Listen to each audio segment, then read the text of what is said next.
Hey guys, this is Dux from Team6. I just got out of a cold, so I apologize for my voice. Today I'm going to talk about the two HK416s, the nylon body and the white body.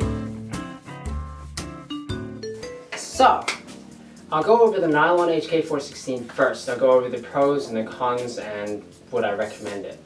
It's a solid body. It's made out of nylon, as you would expect, so it does have a bit of flex, but it flexes, it won't break. It's not like ABS where if you try and bend it, it's just going to break outright.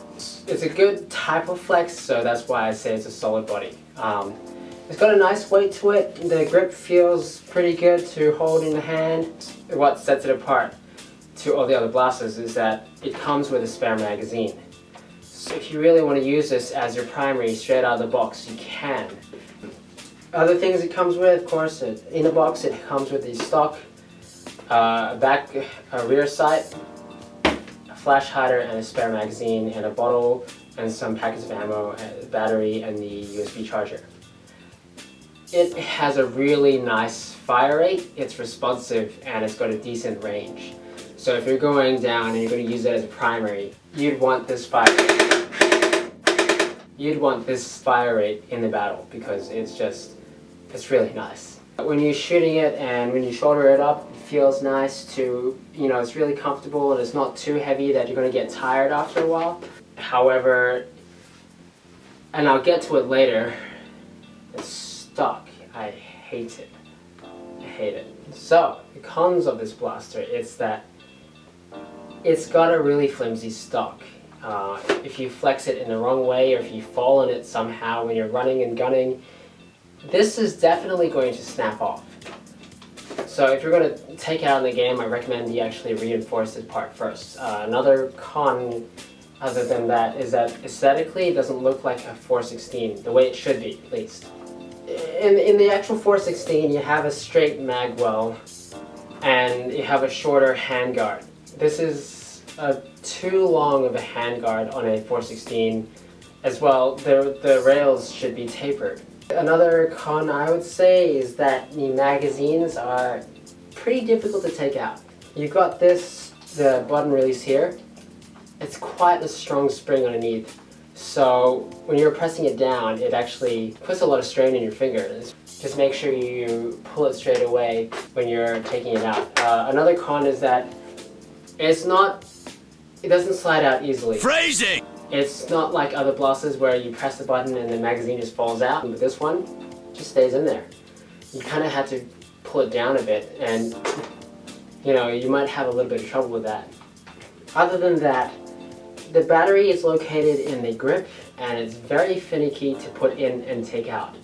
Because there's not exactly enough room in the grip itself, you might have to make a few modifications to it, otherwise the way that I've been getting the batteries out is I just unscrew the whole thing and take it out. A way to remedy that is to Dremel out the inside so that you can fit the battery in pretty nicely and take it out nicely. The trick to it is to just put it in battery first and shove the wires on top. It's not very great. Would I recommend this blaster? If you're all about the function over the form, grab it. It's got a very nice fire rate, it's got a pretty decent range, and it comes with a magazine, a spare magazine, straight out of the box. So if you want to use it as primary, you can. You don't have to keep, asking for another spare magazine. Is there a spare magazine coming off of this? But this one comes with a spare magazine in the box. And it's a good blaster, especially for starters, because it's got the fire rate, it's got the power, and come on, 2 mags. Yes, I would recommend it, but not because of the aesthetics. If you're looking for something that looks a little bit more like a 416, wait a couple of seconds while I get it ready for you. The Panda. The Panda white one. The Panda. Now onto the Panda, aka the white HK416D. Going over the aesthetics and especially the pros, it actually looks like a 416. It's got the straight magwell, it's got the shorter handguard, it's got an actual buffer tube, and a nice weighty stock And not to mention that the stock also has a rubber pad on the back. So it's a little bit more comfortable. So going over what it comes with, the stock battery, the charger, it's got a bottle and you can fill up for little ammo. It comes with a magazine and the blaster itself. Now the blaster you could actually take apart easily. The handguard, it works like a Nerf handguard where you just twist it and pull it if you want to take it out. The stock can come off, and the battery is actually housed in the buffer tube. So it's right in there. Now the grip itself is metal. Probably not as heavy metal, but it's pretty hefty. It comes with a dummy scope as well, and that's it. Now going over the pros, it shoots just as far as the Nylon HK416. So it's got the range down, and it is actually quite accurate and consistent. You don't get too many balls exploding out of the barrel, which is a good thing. And the balls will go where you want it to go, basically. It's not going to have too much curve like when you're out 30 feet away. So, aesthetically, it looks like a 416, which is really great. I love it. Like, I love how it does actually have the features of a 416. And one of my favorite features of this blaster is that the charging handle and the bolt door actually work. See that? It works. Like, you know, if you're doing a film and it's like, oh, we need to open the bolt door, you could do that because it works.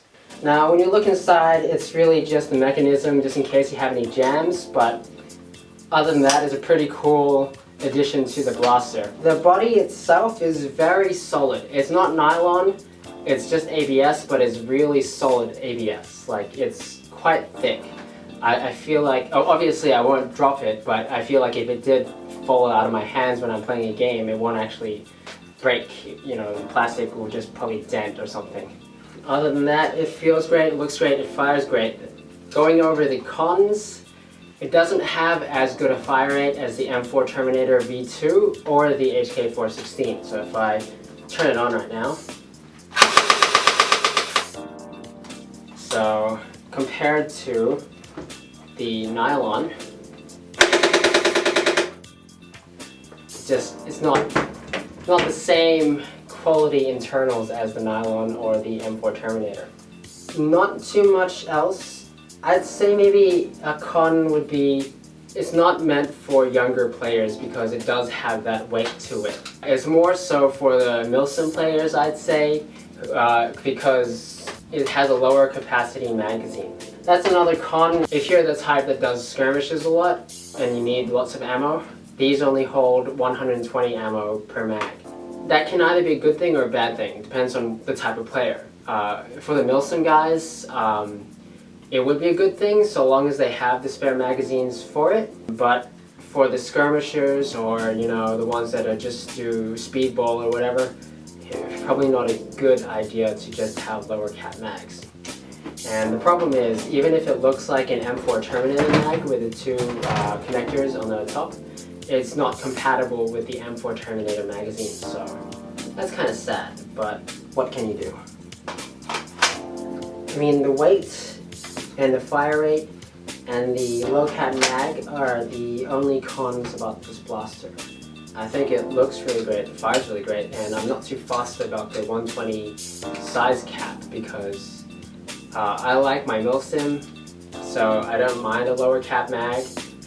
It makes me conscious of how much ammo I need to conserve or how much ammo I need to use in order to either win the game or whatever, or survive. I also like the aesthetics of the blaster and the way that it actually looks like an HK416. I like the buffer tube, and I like the fact that you can put the battery in the buffer tube instead of an external PEC box. I like the buffer tube is so sturdy as well. It's not connected by a tab, it's screwed in. You have like a D-ring here, and you actually screw it in so that it's solid, it won't go anywhere. I like that it has a rubber butt pad on the buttstock, so it's comfortable. You know, if you're really trying to steady it up, it's not going to dig into your shoulder too much because you have a rubber butt pad. Overall, they both have pros and cons to them. Depending if you're an aesthetics guy like I am, or you're a function guy for the Nylon HK416, I'd recommend them both for different reasons. I'd recommend this one because it's probably one of the most solid blasters out there. It's nice and weighty, and it looks and feels good. I'd recommend the Nylon HK416 because the performance, the fire rate is very nice. It's got a decent range, and it's pretty lightweight if you really want to run and gun type of stuff. And it comes with a spare magazine if you want to use it as a primary straight out of the box. Overall, I like them both for different reasons, but I can't really give an accurate recommendation as to which one you should choose over the other, because it all depends on the type of person you are and the type of blaster you're looking for.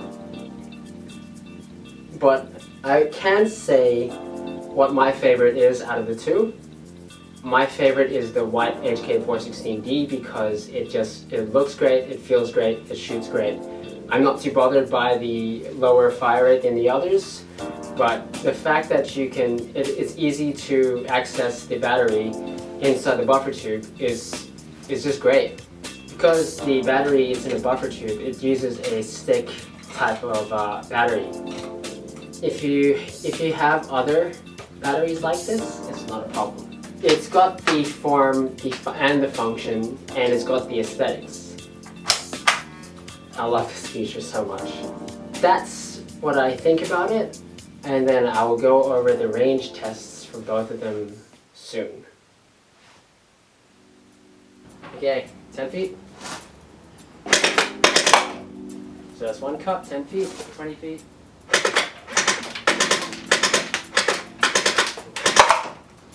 Second cup. The accuracy starts to alter.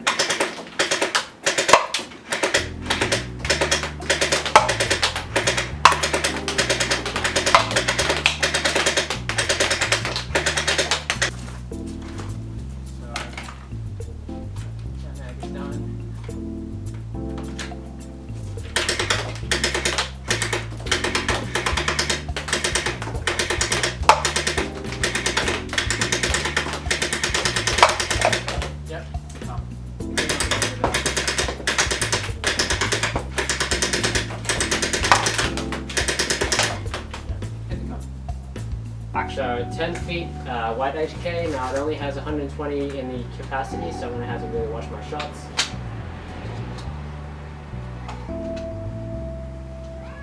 Auto. Easy peasy. Second cup down.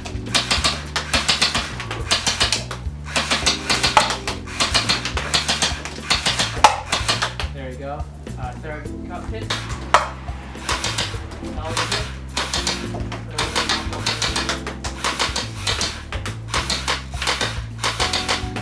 Now I'm running out of ammo over there.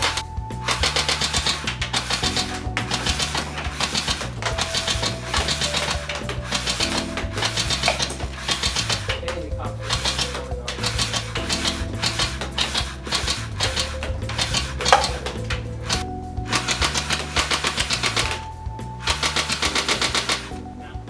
Not getting it, but I did hit it a couple of times.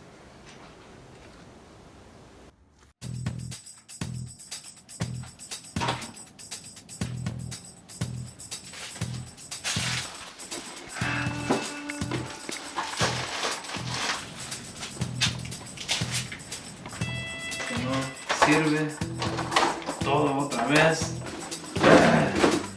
Perdí mi licencia de tacos.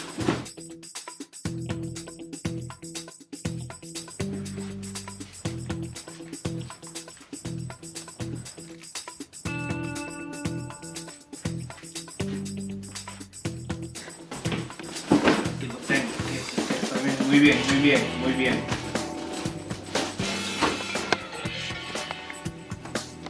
¿Aló? Sí. Ok, chicos. Ok, chao.